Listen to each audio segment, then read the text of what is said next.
G'day, this is Jamie from Spill Wine in Maleny, and these are my top 5 wines for the drop. Anyone that knows me and the way that I like to drink and eat will probably understand why these are all here. A little bit of a selection from overseas, but also a couple of Australian, which is kind of the way that we like to think about what goes on the wall in the shop. First and foremost, for me, I'm a big lover of sherry. So this is the Albero Sucker 3 2022. So this is a Manzanilla sherry from San Luca de Barrameda. This is a private bottling and individually sort of tasted and bottled for a gentleman named Scott Waisley. That's massively underrated, and that concept that sherry goes in trifle and it lives in the back of your cupboard needs to get in the bin because it's absolutely phenomenal wine. And it should be seen as wine, not necessarily a fortified. This is all from Barbiana. Individual barrels are tasted by Scott, and then he basically makes a blend each year when he's over there and bottles it and sends it back. And this 2022, the Sucker 3, is probably one of my favorite.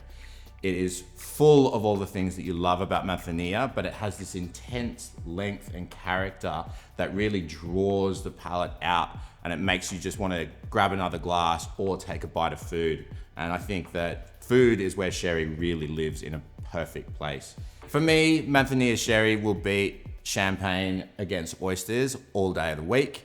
But because of the beautiful nutty character, the little bit higher alcohol content, it can match up to things that are beautiful and fatty as well. But put this at the start of your meal with a light fish dish or something with a little acidic butter sauce over a piece of fish, and it's gonna be absolutely perfect. So drink sherry, be happy.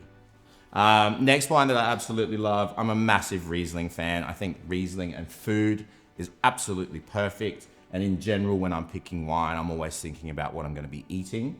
And this is a 2019 Auslese from Sibyl Kunz. Sibyl Kunz has an unbelievable plot of land in the Mosel.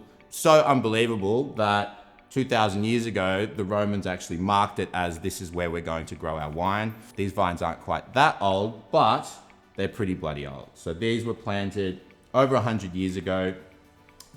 Beautiful Riesling terrain. It's about a 70% gradient, so super, super steep. It picks up so much sun from both up and then the bounce back from the Mosel River, creating this perfect scenario where the ripening of the grapes happens unbelievably. Because of the steepness, you get a difference in temperature from the top of the vineyard to the bottom. It's all such loose soil that the roots really don't have much to take from the top of the soil, which means some of the roots get down as deep as 45 feet and have been there for so long that they're drawing up this amazing amount of nutrients from that earth to create something that's absolutely delicious. This is an Auslese, so a little bit of extra sugar. This is definitely on the higher end of the Sibyl Kunz range, but it's still something that I'd quite happily have either towards the end of a meal or on its own. But also, and I might get roasted for this, if you have this with something that's got a chunk of spice and you get it a little bit colder than you'd normally have it, I reckon that's gonna be a perfect combination. So think like street side som tum green papaya salad with a $250 bottle of Riesling that you've got ice cold in an esky. That sounds like a good day to me. Buy it.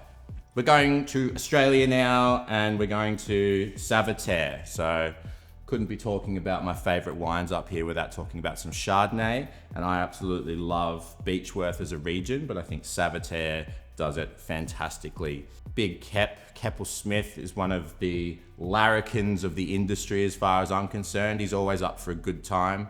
But after making a chunk of cash in the money markets, decided in '96 to basically travel Australia and lean into the old world style of winemaking, and then hit Beechworth and was drinking probably an obnoxious amount of Gioconda and thinking, why isn't anybody else doing this? So secured some land, laid some Chardonnay down, and then now we get something that's absolutely phenomenal. When you open this bottle, it is super reductive. It does have those big aggressive notes, but the power of the fruit and all of the beautiful lemon, lime, sort of grapefruit, citrus notes and fruit character really come through.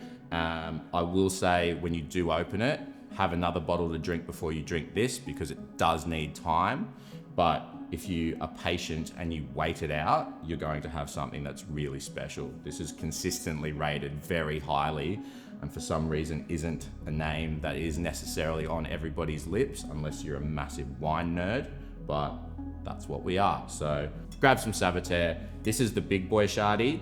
He actually does another one that's called the Little Brother, which is probably a little bit easier and a little bit more approachable if you're opening it fresh. But if you're gonna splash out on a delicious bottle of Shardy from Australia, this is as good as it's gonna get. Next one. So we're going to New Zealand, where my whānau's from. But this is Sato. So we're going to New Zealand via Tokyo and London. Yoshiaki started in the corporate world and Kyoko across Tokyo and London, developed an intense love for old world wines, somehow ended up in New Zealand, and I'm very thankful they did. This is from Central Otago, and in my opinion, even though it's low intervention and very, very subtle in all of the ways they treat their grapes, it packs a punch and can stand up against anyone, any of the big players from Central Otago. There is something so precise about the way that Japanese mindset works when it comes to dealing with flavor. The precision from the farming to the winemaking technique is evident all the way through. This is the Sur Nuage Pinot Noir. It is absolutely phenomenal. Give it a little bit of time to open up and it's gonna give you so much in return.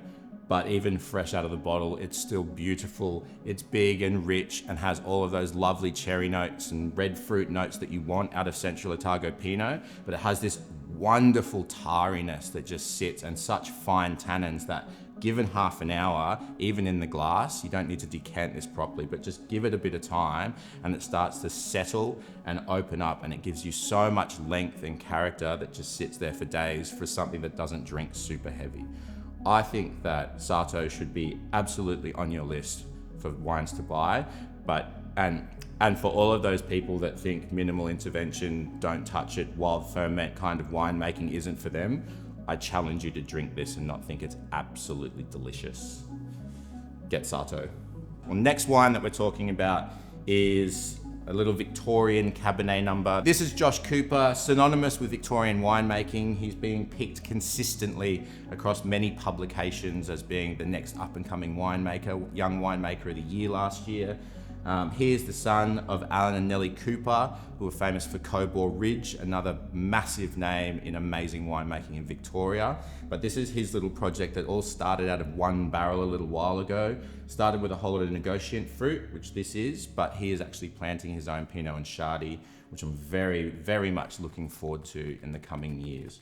This is a combination of a few different wine growers that he goes to, most notably Greytown, which is beautiful late ripening fruit. It gives us this lovely bold character and these intensely flavorful small clusters. His 1970 plot from Balgownie is also used in this, and that's one of my favorites in the single vineyards collection that he actually makes as well. This is from 2022.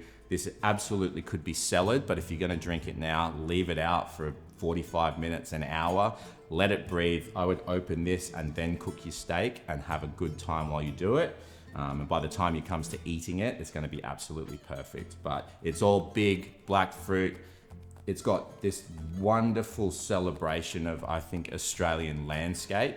You can taste the dustiness and the sort of red earth that you get around parts of Victoria and the dryness that comes with it. But the fruit tannins are fine and it keeps it a lighter experience. So it's not big and bold and heavy in body. It sits in that mid to high body, which means that you can enjoy it after the meal as well as having it with that steak.